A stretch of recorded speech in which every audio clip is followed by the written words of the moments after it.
Portanto, vós orareis assim: Pai nosso que estás nos céus, santificado seja o teu nome, venha o teu reino, faça-se a tua vontade, assim na terra como no céu. O pão nosso de cada dia dá-nos hoje, e perdoa-nos as nossas dívidas, assim como nós temos perdoado aos nossos devedores. E não nos deixe cair em tentação, mas livra-nos do mal, pois teu é o reino, o poder e a glória para sempre. Amém. Pode tomar assento. Muito bem.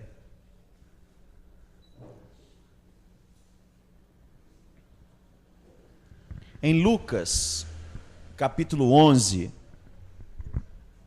versículo 1, o escritor, ele nos mostra com maior detalhe como foi o contexto da oração dominical, conhecida como a oração do Pai Nosso.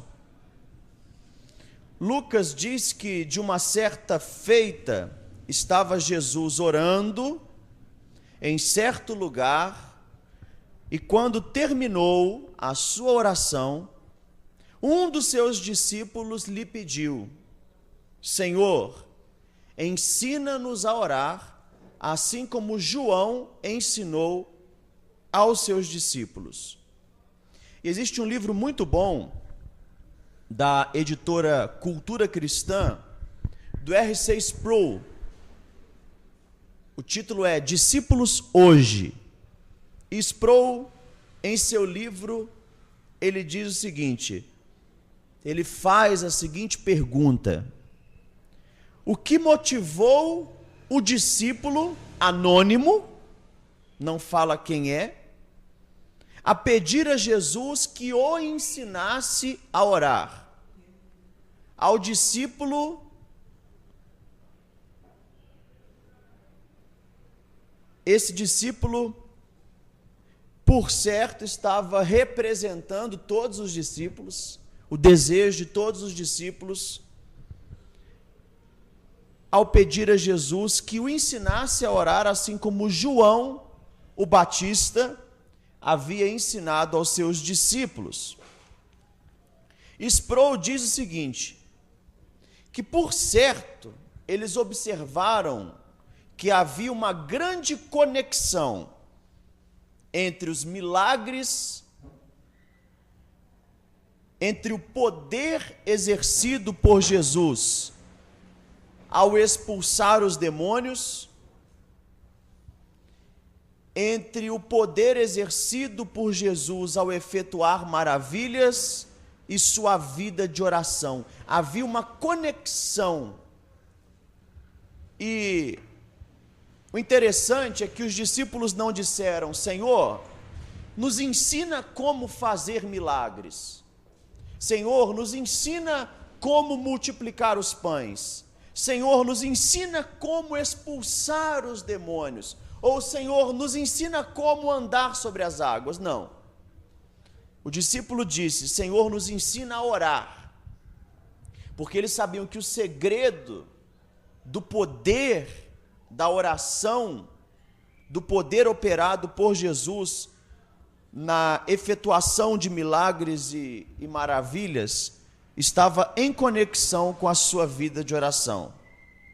Porque eles percebiam que antes de todos os acontecimentos, Jesus se consagrava em oração.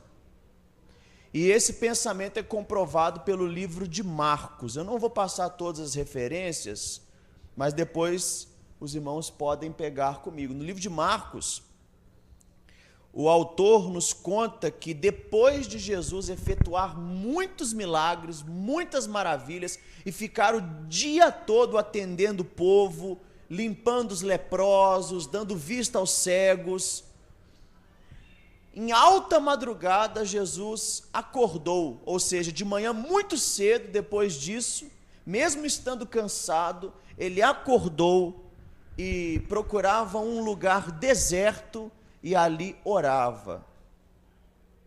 Então, o apóstolo Paulo também dá a mesma ênfase quando ele diz: antes de tudo, orai. Antes de tudo, oração.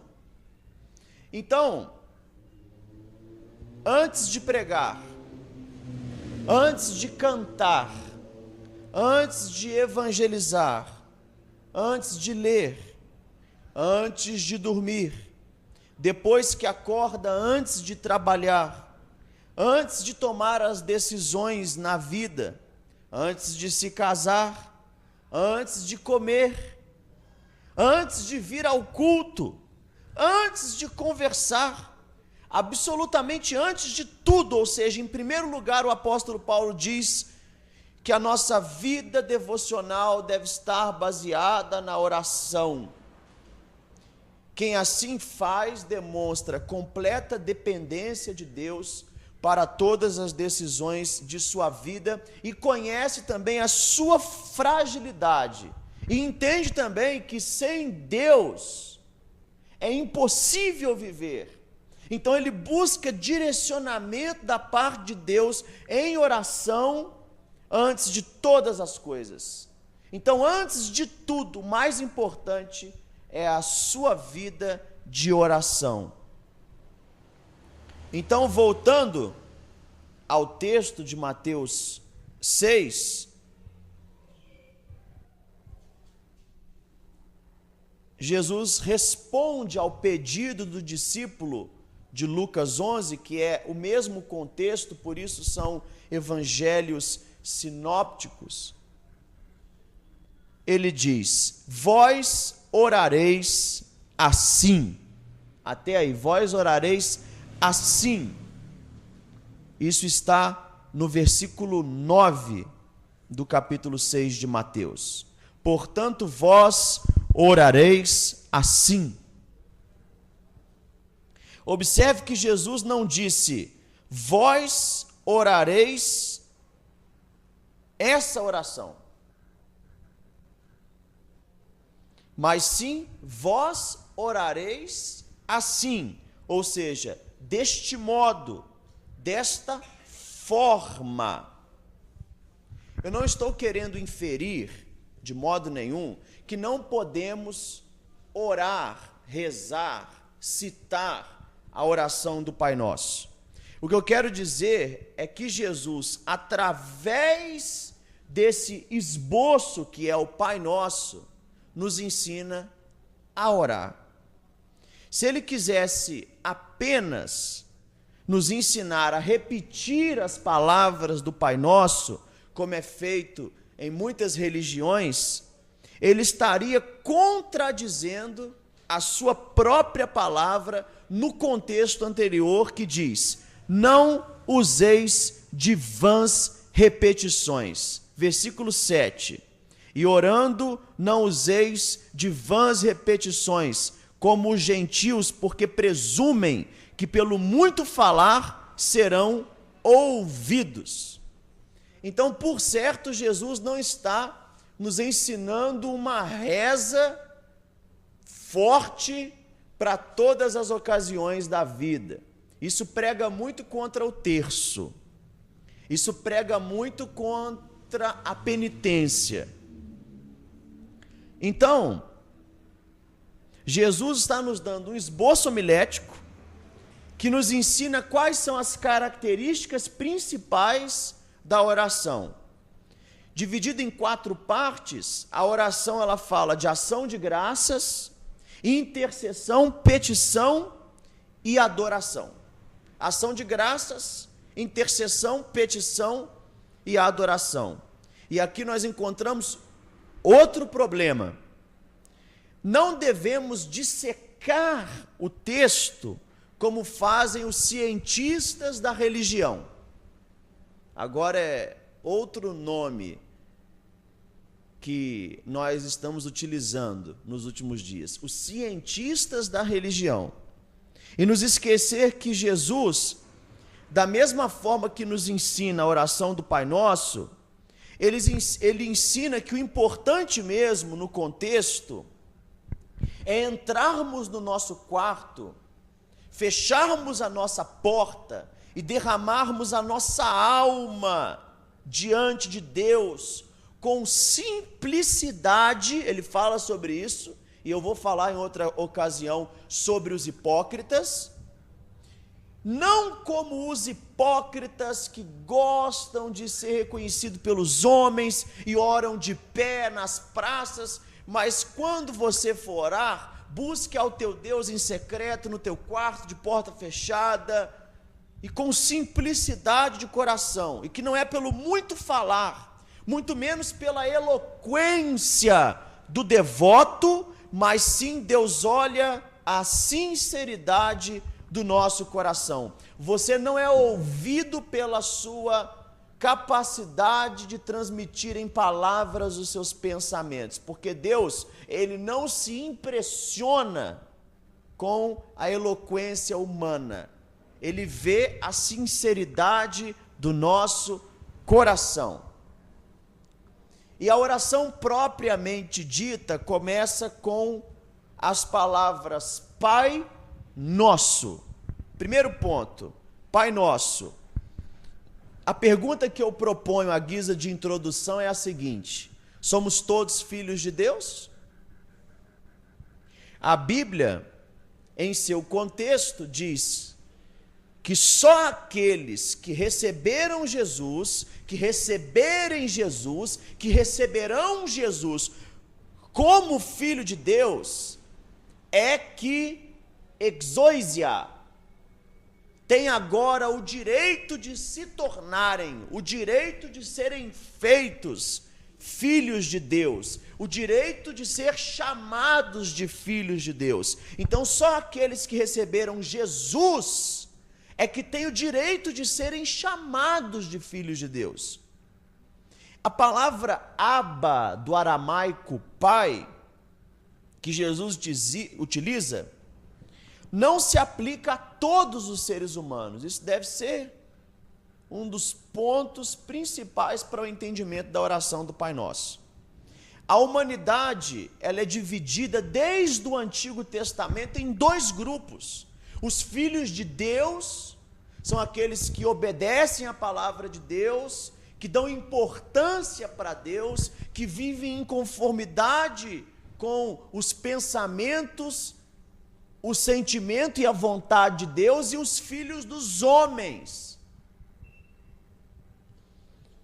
Os filhos de Deus são os crentes em Deus, no Antigo Testamento, os crentes em Jesus como Filho de Deus no Novo Testamento. Os filhos dos homens, por exemplo, em Gênesis, nós temos em Gênesis ali a descendência de Sete, chamada de filhos de Deus, e a descendência de Caim, chamado de filhos dos homens. E a corrupção foi quando os filhos de Deus entraram com as filhas dos homens. Os filhos dos homens são chamados de incrédulos, são chamados de filhos da desobediência, são chamados de filhos do diabo. Não há negociação com essa verdade, não há negócio. Ou você é filho de Deus, ou você é filho do mundo. Ou você é do segundo Adão, que é Cristo, ou você é do primeiro Adão. Se você é filho de Deus, você é chamado de noiva do Cordeiro, você é chamado de coluna e baluarte da verdade, você é chamado de crente, você é chamado de cristão, você é chamado de discípulo. Mas se você não vive em conformidade com as palavras de Jesus, você não pode ser chamado, não foi lhe dado esse direito. É isso que o apóstolo João fala. Todos aqueles que o receberam, deu-lhes o direito de serem feitos, de serem chamados de filhos de Deus. A palavra Abba foi um dos motivos da crucificação de Jesus. Jesus de Nazaré se autodenominava Filho de Deus, o Messias prometido, o Filho de Deus. E para um judeu ortodoxo, isso é uma blasfêmia de um tamanho. Imagine, sabemos que os judeus nem pronunciavam o nome de Deus por medo de pecar contra o mandamento. Não tomarás o nome do Senhor, o teu Deus, em vão. Então, ao invés de falar Yahvé, ou Javé, ou YHWH, que é até impronunciável, eles falavam Adonai, chamavam de Senhor. Agora vem Jesus e chama Deus, o grande Jeová, de Pai? Que intimidade é essa para você chamar o grande e onipotente Deus de Israel, o Senhor dos exércitos, de Pai? E essa palavra Abba era a palavra utilizada pela criança ao dirigir-se ao seu pai. É uma palavra até forte e carinhosa. Mas Jesus está nos ensinando que através dele nós recebemos o direito de sermos filhos de Deus. E agora podemos falar com o nosso Criador como nosso Pai. Já os filhos do mundo não podem chamar Deus de Pai. Eles podem até chamá-lo de Criador, mas de Pai não, porque não foi dado a eles esse direito. Então, nós temos a outra palavra depois de Pai, que é nosso. Jesus nos ensina que esse nosso também não se aplica a todos os seres humanos e somente aos crentes, mas ele é importante para tratar com o nosso egoísmo. Deus não é o seu pai, ao mesmo tempo que ele é o meu pai, ele é o nosso pai, ele é o pai de todos os crentes. Isso nos livra de sermos uma seita, de pensarmos que só a igreja cristã reformada é a correta. Nós temos que nos lembrar que existem irmãos espalhados por todo o mundo, existem irmãos em várias denominações, existem irmãos agora na África sofrendo perseguições, no Japão, sofrendo nas mãos dos muçulmanos, dos comunistas. Existem irmãos que, apesar de não compartilharem da nossa teologia completa, mas na essência eles compartilham e são filhos de Deus. Então Deus não é só uma propriedade exclusiva da igreja evangélica. Deus não é um Deus na caixa, um Deus da nossa igreja. Ele não é propriedade exclusiva da igreja católica, da igreja evangélica, da igreja protestante. Ele é o Deus dos cristãos. Ele é o Deus dos crentes. Então, independente de onde o cristão congrega, se ele é nascido, ele é filho de Deus e ele é nosso irmão, então nós somos o corpo de Cristo. Então é nosso Deus. Então nós não podemos orar somente pela nossa família, somente pela nossa vida, somente pela nossa igreja. Nós temos que orar pelo progresso e o desenvolvimento do evangelho no mundo, pela igreja, como eu já disse, mundial, universal, católica, não as denominações neopentecostais e tradicionais que nós conhecemos, mas a igreja como corpo de Cristo. E quando um membro padece, diz a Escritura, todos padecem com ele. E quando um membro se alegra, todos se alegram com ele. Essa empatia da irmandade cristã é o que revela, é o que nos mostra, é o que expõe a autenticidade da nossa vida cristã. Por quê?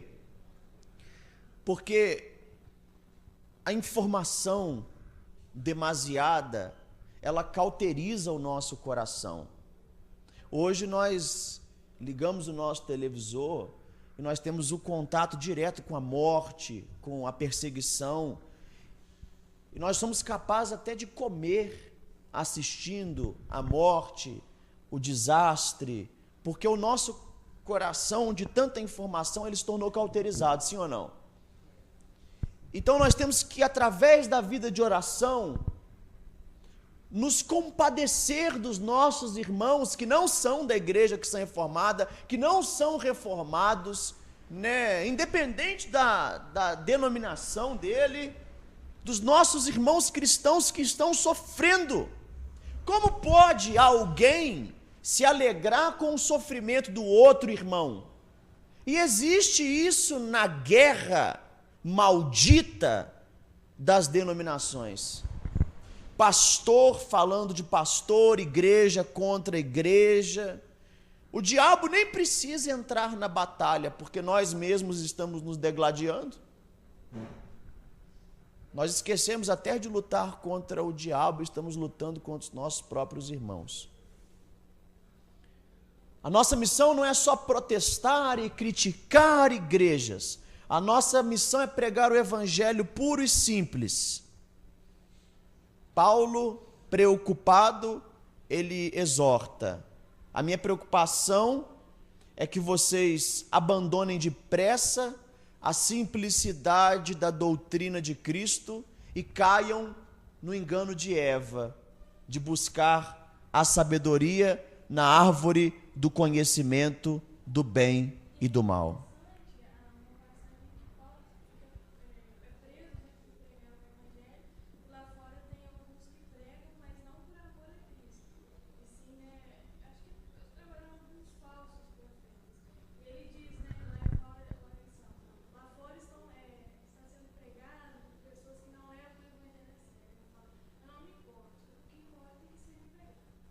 Exato.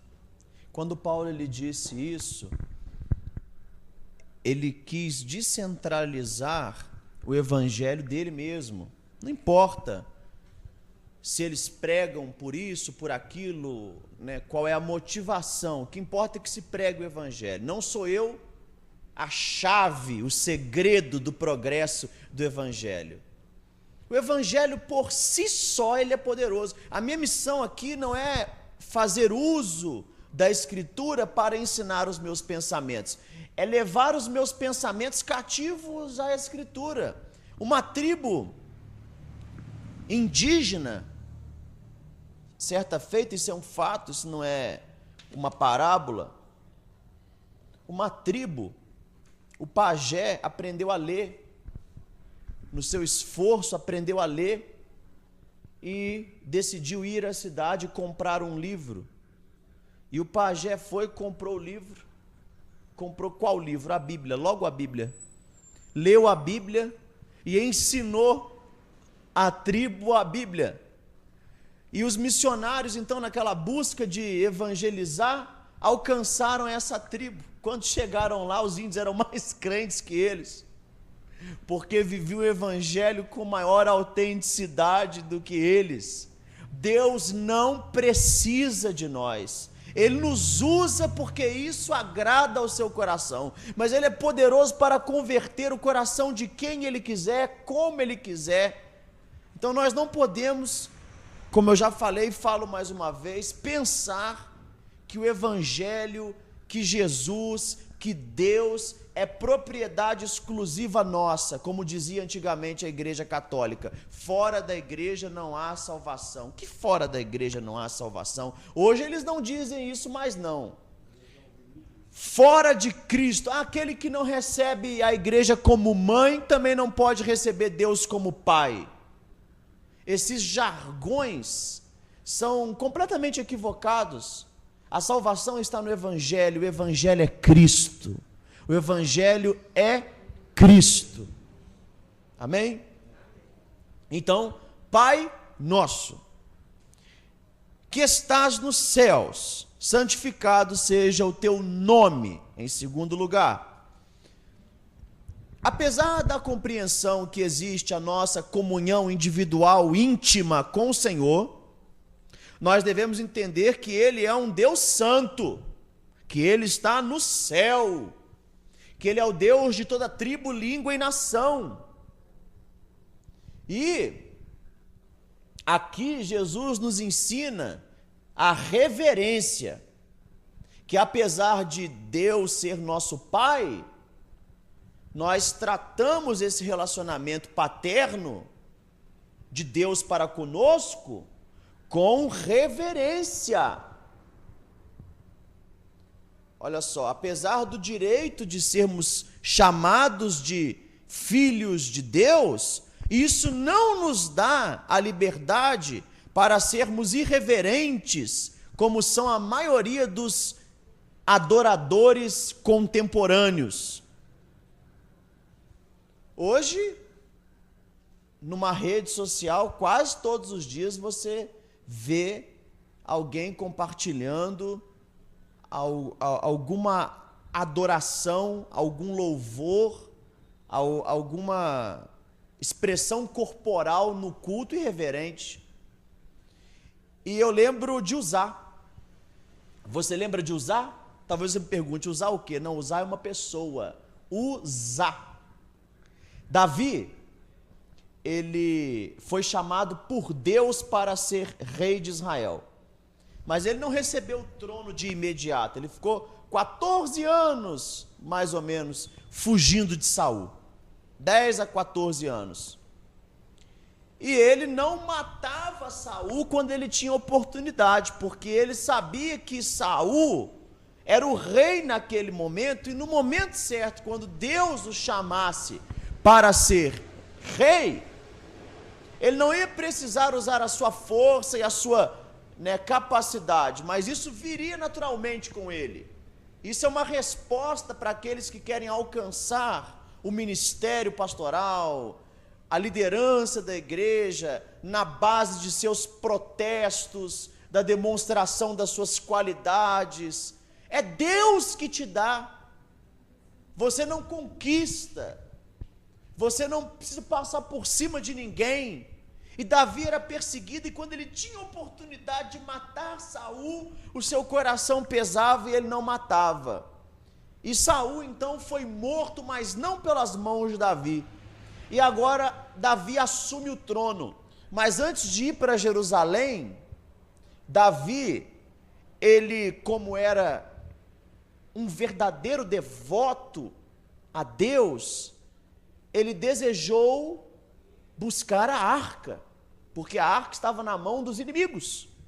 E ele então, com o seu exército, recupera a arca do Senhor. Então ele quer chegar em Jerusalém agora com a arca para restaurar a devoção a Deus e ter um reinado abençoado por Deus. Só que no reinado de Saul,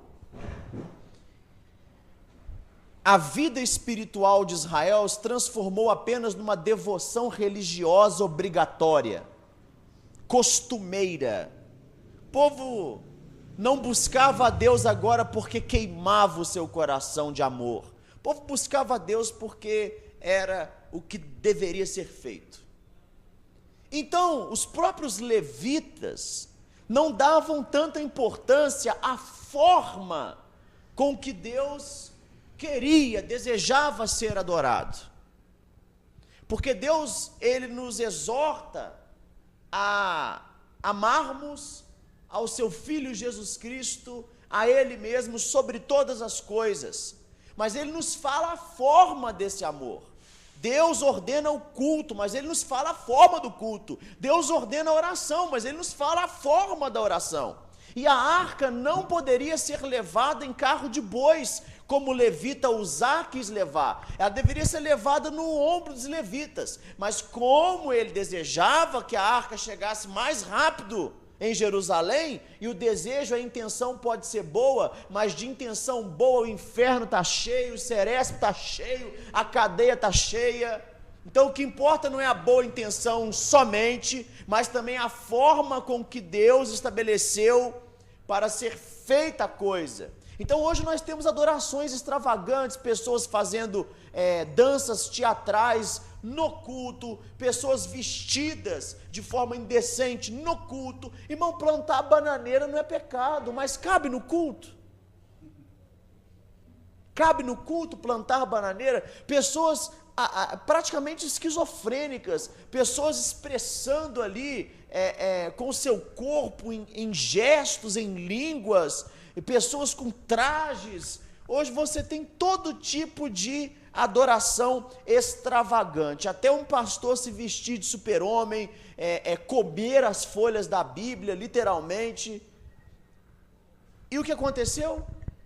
Quando eles colocaram a arca no carro de bois, o Senhor veio e a arca, ela cai do carro de bois, Uzá tenta segurar a arca e o Senhor mata Uzá, porque não podia tocar na arca. Davi ficou muito triste com a seriedade e a severidade de Deus, mas Deus estava mostrando para o seu povo, sim, o desejo é correto, mas eu quero que a coisa, que a adoração, que o serviço ao meu nome seja feito de acordo com a forma que eu mesmo estabeleci. Então, Deus é o nosso Pai, é o Deus conosco. A palavra Jesus significa Jeová é salvação, mas Jesus é chamado também de Emanuel. E Emanuel é conhecido como, interpretado como Deus conosco. Mas ao mesmo tempo que Ele é o nosso Deus, o nosso Pai que está conosco, nós temos que lembrar que Ele está no céu, que Ele é santo. Eclesiastes capítulo 5, Salomão diz assim: quando entrares na casa do Senhor teu Deus, para pronunciar alguma palavra, então quando você pronuncia alguma palavra para Deus, é oração. Na sua vida de oração, principalmente no ambiente que é consagrado para culto, tome cuidado com a sua postura, tome cuidado com as suas palavras, porque Deus está no céu e tu estás sobre a terra, então seja pouca a sua palavra. Quando o Senhor teu Deus for fazer algum voto, não tardes em cumpri-lo, porque aquele que vota e não cumpre, é melhor que não faça nenhuma promessa, porque Deus não se agrada de tolos. E Jesus vem falando da mesma coisa, na sua oração, não sejais como os hipócritas, não façais vãs repetições. Deus não está preocupado com isso, Ele está preocupado com a sinceridade do seu coração. Mas lembre, Deus está no céu e Ele é santo. É isso que significa santificado seja o teu nome. Então, 2 pontos são dignos de nota. Em primeiro lugar, Deus é soberano. Em segundo lugar, Deus é santo.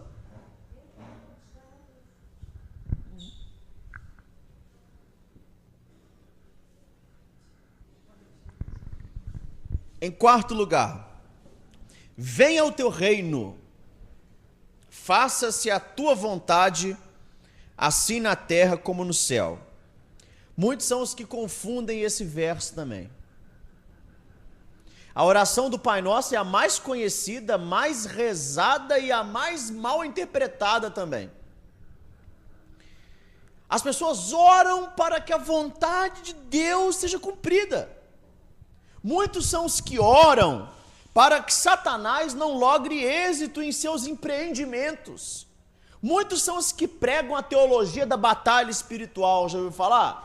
A batalha dos deuses, a batalha espiritual, como se Deus estivesse numa queda de braço com Satanás. Ora Deus está chegando, ora Satanás. Não.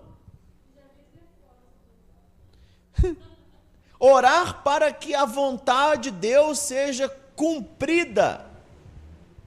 Muitos pregadores dizem assim: você sabia que Jesus já era para ter voltado? E sabe por que ele ainda não voltou? Porque nós não estamos vivendo uma vida santa, porque nós não estamos evangelizando. Esses pensamentos são resultado de falta de conhecimento bíblico e teológico. Eles não conhecem que os planos de Deus não podem ser frustrados, que Deus de antemão já determinou todas as coisas e que Ele é soberano. Quando nós falamos venha o teu reino, nós demonstramos a nossa ansiedade boa de que a vontade de Deus seja estabelecida de vez na terra. o novo céus e a nova terra. Nós não oramos venha o teu reino em outro sentido, como o que eu falei, porque Jesus, quando ele pisou na terra, ele disse o quê? É chegado entre vós o reino de Deus. Ué, por que então na oração do Pai Nosso ele fala, venha o teu reino, e na sua pregação ele diz que o reino já veio? Irmãos, o reino de Deus já está estabelecido. Ele só não está visível. É invisível, mas é real. Existe o mundo, e muitos dizem que o mundo jaz no maligno, mas eles pensam no mundo como criação, tá? A floresta amazônica não está no maligno, tá? O céu não está no maligno. O mundo é o sistema que é de Satanás, o mundanismo. Agora, quem governa o mundo é o diabo? Não, é Deus. Deus está no controle de todas as coisas. Então, venha o teu reino e seja feita a sua vontade. Oh Deus, que a tua palavra se cumpra, independente de você orar ou não. O livro do Apocalipse é bem claro, Satanás vai ser lançado no lago de fogo, o reino de Deus vai ser estabelecido para todo sempre, Cristo reinará. Então, se todas as coisas vão acontecer, por que nós oramos? Então você não está entendendo o que ele quis dizer. Ele está dizendo o seguinte: Jesus nos incentiva a orar para que a vontade de Deus seja obedecida na terra, assim como ela é obedecida entre os anjos no céu. Assim como Deus é respeitado no céu, que a sua vontade seja feita na terra. Qual que é a vontade de Deus? Que sejamos obedientes e crentes no seu Filho. Então, que seja feita a tua vontade na terra entre os homens, assim como ela é feita no céu entre os anjos. É isso. Muitos tropeçam nesse texto e acham que vão ajudar Deus. Irmãos, Deus escolheu usar você, porque Ele quis, porque isso alegra o coração dele, e Ele vai te galardoar por isso. Mas você não é a bala que matou o John Kennedy, você não é o único. Se você morreu, o evangelho continua. Se você não crê e falar, eu não creio em Deus, você acha o quê? Que o céu vai acabar? Os anjos vão chorar? Você não crê? O problema é seu. O céu vai continuar sendo céu, Deus vai continuar sendo Deus. É claro que nós não podemos expor de forma tão dura, mas a realidade é essa. O ateu ali que escreveu contra Deus, morreu, foi sepultado, e nós estamos aí. Nero que perseguiu Hitler, e nós estamos aí, o evangelho continua. Passarão os céus e a terra, mas as minhas palavras são eternas. É isso que Deus nos ensina. Venha o teu reino, faça a tua vontade na terra como no céu. O pão nosso de cada dia dá-nos hoje. Então, depois de Jesus nos incentivar a interceder pela humanidade, ele fala agora da petição, e ele fala da subsistência, ou seja, ação de graça e petição está conectado, e é o coração da nossa oração, reconhecer tudo o que Deus tem feito em favor das nossas vidas. Falar de pão é falar daquilo que é necessário para sobreviver, pão e água. Pão e água é o que é necessário para viver, é o mínimo. Na época, principalmente entre o povo de Israel contemporâneo de Cristo, era isso, era pão, vinho, pão, água, é o básico da subsistência. Então nós temos que agradecer a Deus pela nossa salvação, temos que agradecer a Deus pela nossa saúde, temos que agradecer mesmo que seja ruim, mas temos que agradecer pela nossa família, porque você nasceu saudável.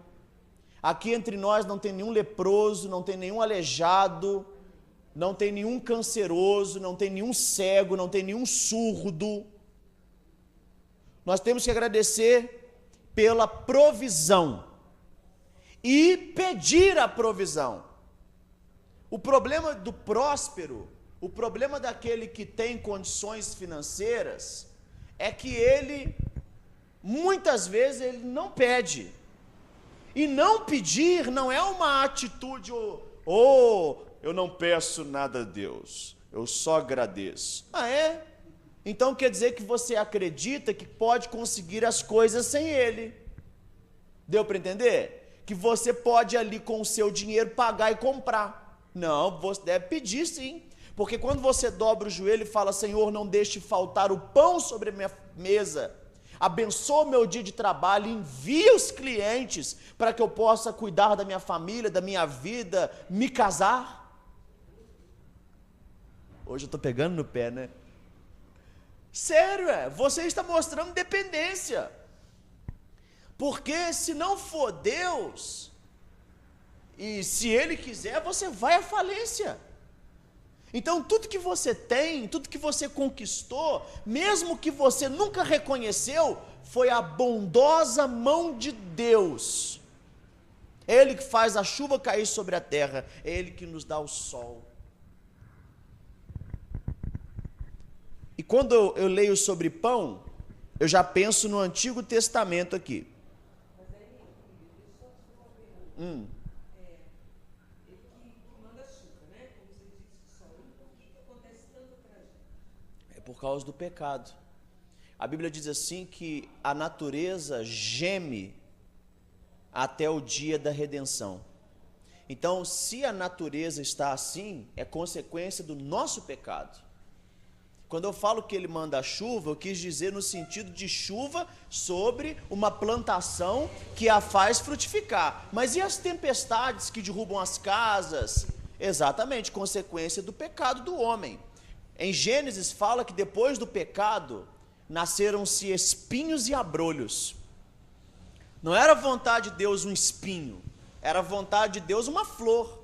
Então, a forma com que o homem tem tratado a natureza tem gemido pelo dia da redenção. Você acha que é só o Senhor que quer o reino dos céus, seu Maurício? Você acha que é só o senhor, irmão José? É só a senhora? Hein? Não. A Amazônia também quer Jesus, porque ela não aguenta mais ser desmatada. Os peixes do mar. As pessoas constroem as coisas na natureza. Então, você vê o resultado da poluição, o resultado de tudo que nós temos feito. Exato. E o interessante, boa pergunta, e o interessante é que quando o povo de Israel saiu do Egito, eu vou explicar isso de pé, porque eu estou vendo já alguns olhos se fechando, não para a oração do Pai Nosso, mas por causa do cansaço do trabalho. Olha só. O senhor porque é míope, mas enxerga bem, né? Vamos lá, concentração. Toda concentração agora é pouca. Irmãos, o povo de Israel, quando saiu do Egito, ele estava há 400, se eu não me engano, né? É isso mesmo? 400 anos no cativeiro. Então eles já não eram mais um povo judeu. Eles eram um povo que tinham perdido a essência de sua cultura.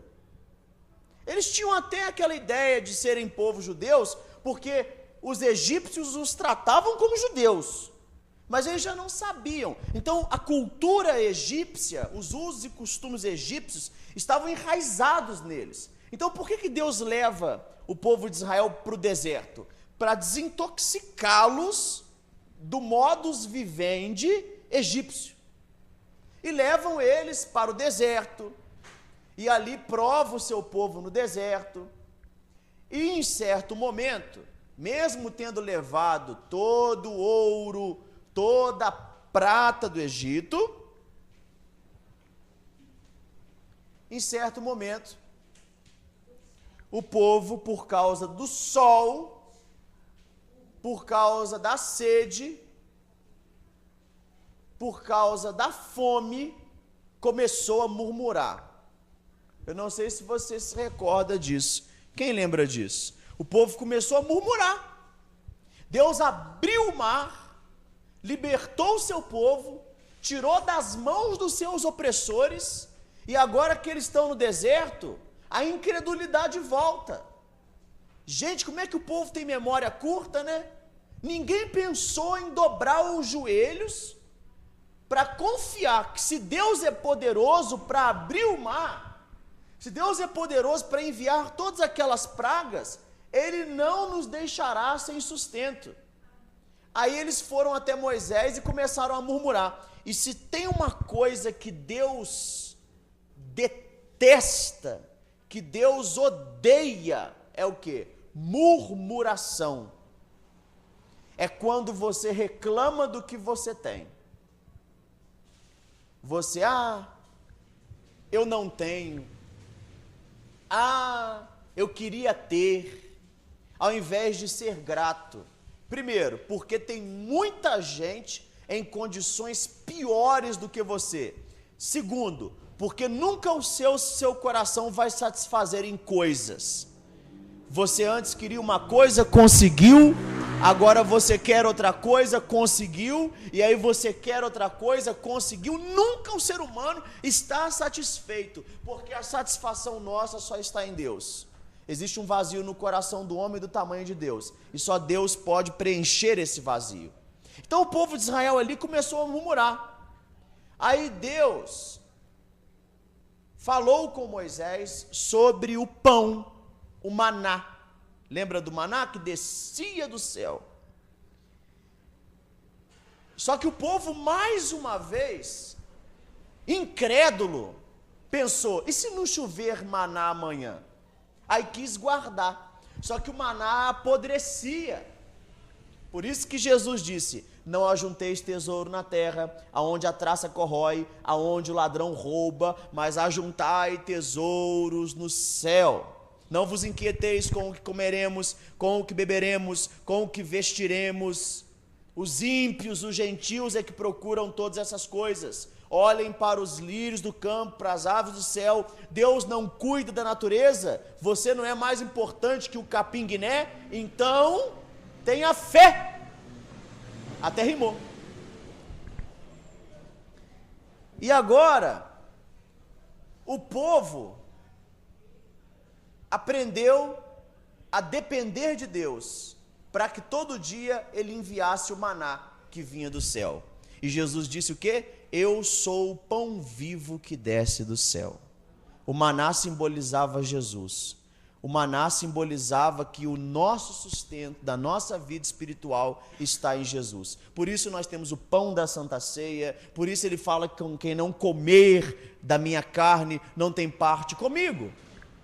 O interessante é que o povo de Israel ficou muito feliz, glória a Deus pelo maná. Só que com o tempo, imagine, de manhã cedo, manazinho, à tarde, maná, de noite, maná. Aí vem o judeu criativo, faz um maná grelhado, um estrogonofe de maná, um maná frito. Mas chegou uma hora que ninguém aguentava mais o maná. E o povo chamou maná deste pão insuportável. Falou: Moisés, nós queremos carne, nós não aguentamos mais esse pão. E mais uma vez Deus, e Moisés, que é chamado de o homem mais paciente que viveu sobre a terra, porque tinha paciência com o povo, foi orar a Deus. Aí Deus falou assim: Moisés, pode deixar que eu darei carne até sair pelos vossos narizes. Você vê que Deus fala na linguagem humana, Aí Deus começou então a fazer cair, pássaros mortos do céu, e o povo então comia os pássaros, e Deus deu carne ao seu povo. Então o pão nosso de cada dia é uma referência ao maná que descia do céu, e nos faz entender que todos os dias nós devemos orar pedindo a Deus a nossa provisão, e que Ele não deixará faltar Disse Davi: eu nunca vi um justo ser desamparado, e nem a sua descendência mendigar o caviar? Não. Deus não prometeu que ia te dar o caviar de cada dia, mas o pão de cada dia. Então, tendo que comer, disse o apóstolo Paulo, tendo que vestir, estejamos satisfeitos.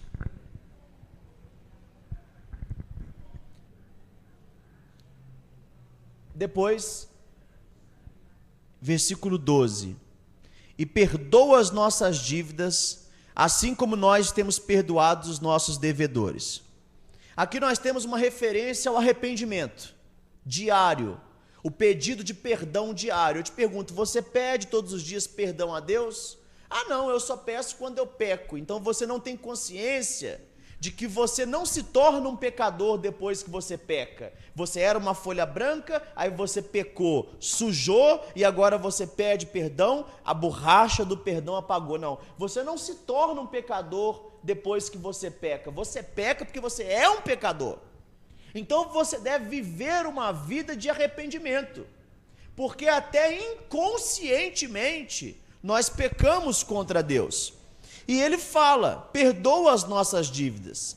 O arrependimento é a produção da convicção de pecados pelo Espírito Santo na vida do coração dos crentes, na vida e no coração dos crentes.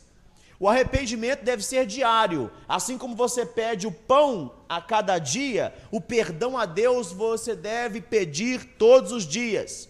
Não por causa do medo de ir para o inferno, porque Deus sabe que você ia pecar amanhã, e você não é salvo ou deixa de ser salvo por pecar e não pecar. Você é salvo pela obediência de Cristo. Você é salvo pelos méritos de Cristo. Mas aquele que não se arrepende dos seus pecados, ele não pode dizer que conhece a Cristo. Por que eu peço perdão pelos meus pecados se eu não perco a minha salvação? Porque você se entristece de ter entristecido o Espírito Santo, que te limpou, e apesar de você estar limpo, você vive poluindo o templo do Espírito Santo. E a santificação, ela trata da poluição do pecado em nossos corações. E o arrependimento nos leva à maturidade, nos leva a viver uma vida santa. Então, todos os dias, devemos pedir perdão a Deus e confiar que Ele nos perdoa.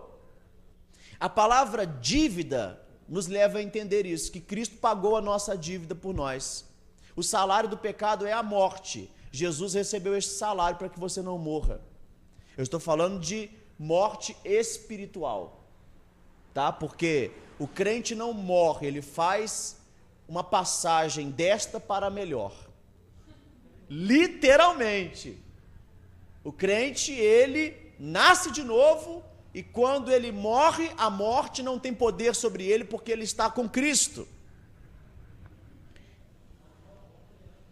E se Deus nos perdoou, e nos perdoa todos os dias, essa criatura que você é, que só você conhece, nem sua mãe, nem seu marido, nem sua esposa, nem seu namorado conhece, se Deus perdoa essa pessoa que você é, quem é você para não perdoar? Se Deus perdoa aquele que se arrepende, quem é você para não perdoar? A pessoa que não perdoa não conhece o Deus, não conhece o Evangelho, porque o Evangelho trata de arrependimento e perdão. A pessoa que não perdoa não conhece a si mesma, porque ela pensa que é melhor do que o outro. E ninguém é melhor que ninguém. Existem pessoas que foram alcançadas por Cristo e pessoas que não foram alcançadas. Você sabe lá o que você seria se Deus permitisse que você nascesse num contexto de perseguição muçulmana e o seu pai fosse muçulmano também? Talvez você estaria com um facão agora cortando a cabeça de alguém. É sério. É sério. Como é que você pode dizer que você nunca? Você sabe lá? Você foi estuprado quando você era criança? Deu para entender? Então quem somos nós para julgar? Nós não temos que julgar, nós temos que perdoar incondicionalmente. É difícil perdoar? É. Perdoar é não guardar mágoa no coração. Agora, lembra do caso de Paulo? Paulo e Barnabé estavam indo para missão. E Marcos, o que escreveu o Evangelho de Marcos, o nome dele é João Marcos, nessa época em Atos era um jovem. E ele não aguentou a pressão missionária, quando Paulo teve febre e a perseguição, e ele voltou para casa. Aí quando eles iam de novo, Barnabé quis levar Marcos, e Paulo falou não, ele não vai porque ele fugiu da missão. Não é que Paulo estava severo, é porque haviam ali duas opiniões. Barnabé queria dar uma segunda chance para o menino, mas ele era sobrinho de Barnabé, e tem aquela coisa do amor irresponsável, e Paulo falou, ele ainda não é maduro para isso. Ele ainda não é maduro para isso. Esse é um amor responsável. Então, Barnabé seguiu com Marcos e Paulo foi com Silas. Olha só que interessante. Isso quer dizer que Paulo não perdoou João Marcos? Não. Eu emprestei meu carro para João Marcos. Eu emprestei meu carro para o seu Maurício. O Maurício bate. Eu perdoo por ele ter batido com o meu carro. Mas eu não sou obrigado a emprestar de novo. Isso é um amor irresponsável. O filho, né, de pai rico, que destrói um carro, o pai compra outro, que gasta o dinheiro tudo em droga e o pai dá de novo. Então esse amor irresponsável, não. Então você pode perdoar, mas não é obrigado a conviver. Deu para entender? Perdoar. Agora tem gente que usa essa justificativa de não ser obrigado a conviver porque não perdoou. Sabe quando é que você vê que você perdoou? Já levou um tapa na cara de alguém? O tapa na cara é pior que um soco na cara. É humilhação. Quando você é fraco, a pessoa é mais forte e ela te dá um tapa na cara. Se você toma um tapa na cara com 15 anos de idade, no colégio, daquela pessoa, daí quando você está com 50 anos, você vê aquela pessoa que te dá o tapa na cara. Você sente a mesma coisa que você sentiu quando levou o tapa na cara. Você fala, olha lá ele. Só que essa pessoa fez aquilo quando era criança. Então, se não há uma reconciliação, um perdão, você vai continuar sentindo a mágoa no coração. Agora, quando você libera o perdão, você vê aquela pessoa, você fala, tinha 15 anos de idade, a gente era criança, você cumprimenta, você perdoa. Deu para entender? Agora, se aquela pessoa não te perdoar, o problema é dela. A sua missão é refletir Deus na terra. E Deus é um Deus de perdão. Então, aquele que não perdoa não será perdoado, disse Jesus. Simples, tem que perdoar. Tem. Porque ele fala, ó, olha só, perdoa as nossas dívidas, assim como nós perdoamos aos nossos devedores. Se você não perdoa os seus devedores, então, imagina só, Deus me perdoa assim como eu tenho perdoado todas as pessoas. A oração do Pai Nosso não é tão fácil de rezar, né? 10 Pai Nosso, vai. E aqui tem o seguinte, não deixeis cair em tentação, mas livra-nos do mal. A palavra mal é mal traduzida, porque no original é maligno. Traz a ideia de pessoa. Mas o tradutor João Ferreira de Almeida e tantos outros tradutores entendem que mal aqui não é despessoalizar Satanás, é tratar Satanás e os demônios como mal, né? Então, não é um erro, tá? Mas é uma variante. Você poderia colocar livra-nos do maligno, que é mais correto. O que o Senhor está dizendo? Não me deixe cair em tentação. Tem tradução que fala assim, não nos induzas à tentação. O que é isso?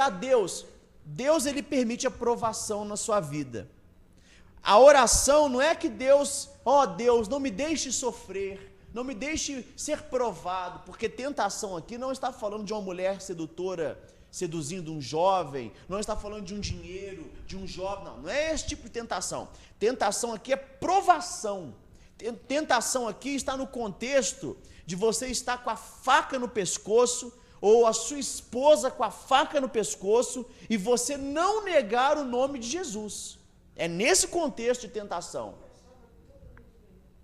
Então, não me deixe cair na hora da provação, na hora da dificuldade, não me deixe cair, não me deixe desfalecer. Então me livra do maligno que vive a todo tempo me querendo peneirar. Lembra? Senhor, jamais te negarei. Ele, Pedro, Satanás já rogou com você para te peneirar como trigo. Eu roguei por ti, e antes que o galo cante, tu me negarás 3 vezes. É isso que ele está ensinando. Senhor, não me deixe negar Jesus. Não me deixe, por causa de um sofrimento, abandonar a igreja. Não me deixe abandonar o evangelho por causa das decepções com as pessoas. Porque se as decepções com as pessoas, com o sofrimento, fosse motivo para abandonar o evangelho, eu já estaria essa hora lá num igluzinho, lá no Alasca. É sério. Não me deixe desfalecer. Sabe por quê? Porque eu tenho família para cuidar, eu tenho filha, eu tenho vó. Se você não tem, você tem a você mesmo para cuidar. Talvez um cachorro, uma esposa, para cuidar. Então imagina se você entrar em depressão, o diabo conseguir te vencer, fazer você parar de pregar, fazer você parar de trabalhar. É isso que ele quer. O diabo quer te colocar numa cama, inválido, para que você não frutifique para Cristo. Então você deve orar: Senhor, não me deixe entrar nessa condição, não me deixe cair em tentação, não me deixe pecar contra o Senhor na hora da provação. Firma os meus pés e me livra desse maligno que vive a todo tempo a me rodear, como um leão que procura nos tragar. E por fim, nós temos ali: pois teu é o reino, o poder e a glória, amém. O interessante é que muitos, eu, por exemplo, aprendi o Pai Nosso assim: agora e na hora de nossa morte, amém. Onde está isso? Em que Bíblia? Em que tradução? No original não está, no grego não está, na Septuaginta não está. E eu orava assim mesmo, sempre rezei assim: agora e na hora de nossa morte, amém.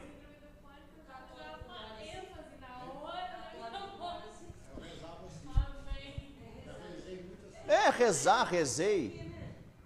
Aí olha só, a gente não sabe o porquê, mas em Apocalipse fala que todo aquele que retirar alguma palavra ou acrescentar, os flagelos deste livro serão acrescentados sobre eles. Então quem fez isso? Amém, né? Então, esse texto, pois teu é o reino, o poder e a glória, amém, em alguns originais ele não está. Não está. Em outros ele já está. Então, qual o entendimento dos teólogos? É que apesar de ele não estar em alguns originais e estar no outro, mesmo que não foi Jesus que falou, a igreja terminava a oração desta forma. Era o hábito da igreja. E assim como Deus inspirou Paulo, ele também inspirou a igreja primitiva.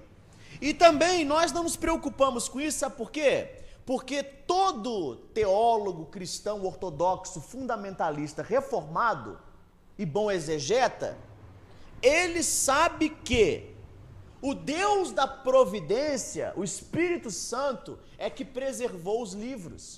E eles são da forma que são porque Deus quer. Porque se Deus não quisesse que fosse assim, não seria assim. Ou existe alguma coisa que Deus não quer e aconteça? Se existe alguma coisa que foge do controle de Deus, que Deus não queria que acontecesse, se acontece, então Deus não é onipotente, Ele não é soberano, Ele não existe. Então, isso já resolve o problema da providência de Deus na formação do cânon sagrado. E eu vejo nessa porção da Escritura uma doxologia, um louvor perfeito, que traduz perfeitamente o caráter de Deus. Nosso Deus é onipotente, nosso Deus é o Rei dos Reis, e nosso Deus é o único digno de glória, pois teu é o poder, o reino e a glória. Quando Satanás, ele chegou até Jesus, porque no capítulo 4 fala que que o Espírito Santo conduziu Jesus ao deserto para que ele fosse tentado pelo diabo. Por quê? Porque Jesus é o segundo Adão. O primeiro não foi tentado pelo diabo? Não caiu? Agora, o segundo representante da raça humana, o Deus homem, foi também tentado pelo diabo. Da mesma forma, come pão. Aí ele disse, não só de pão viverá o homem, mas de toda palavra que procede da boca de Deus. Aí ele levou num pináculo e falou, pula daqui, desce voando até o templo, todos crerão em ti. Ele disse, não tentarás o Senhor teu Deus. Aí Satanás falou assim, se prostrado me adorardes, todo este reino eu te darei. Aí Jesus falou, arreda-te, Satanás, porque só a Deus pertence a glória. Adorarás somente ao Senhor teu Deus. Então Satanás, quando ele falou, se prostrado me adorardes, ele queria glória. Te darei, ele pensou que tinha o poder, o reino. Aí Jesus vem na oração do Pai Nosso e nos ensina que o poder, o reino e a glória é de Deus e não de Satanás. Que Deus está no controle de todas as coisas. E amém significa assim seja. Vamos ficar de pé.